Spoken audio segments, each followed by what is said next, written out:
Hi force. So நான் ரெடியாகிட்டு work பண்ண போவேன், பட் எனக்கு கேம் ஆஃப் த்ரோன் வந்து அல்டர்னேட் கிளைமேக்ஸ் ஒன்று தோணுச்சு. ஸோ உங்கள் கூட ஷேர் பண்ணலான்ட்டு ஒர்க் பண்ண உட்காரத்துக்கு முன்னாடி வந்துட்டேன். என்னதுன்னா,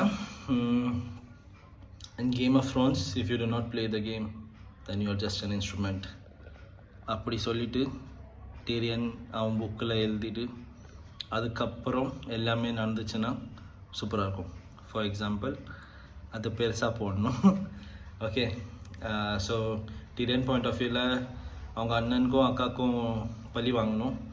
அண்ட் டெனரிஸ் உயிரோடு இருந்துச்சுன்னா அவன் அவன் நெக்ஸ்ட் சாவான். ஏன்னா அவனுக்கு பிடிச்ச மாதிரி அது பரல.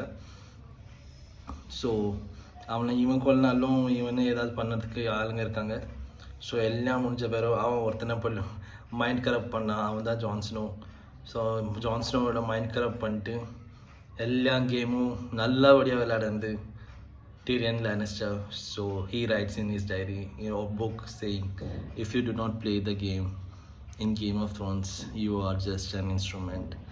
அதுக்கப்புறம் ஜான் அவன் இடத்துக்கு அவன் அந்த வால் பியாண்டுக்கு போகிறான். என் பேர் என்ன, ஆர்யாவும் அவது வேலை பார்த்துன்னு போகுது. சான்சா நார்த்துக்கு போகுது. அண்ட் பிரான் க்ரௌண்டில் உட்காடுறான்.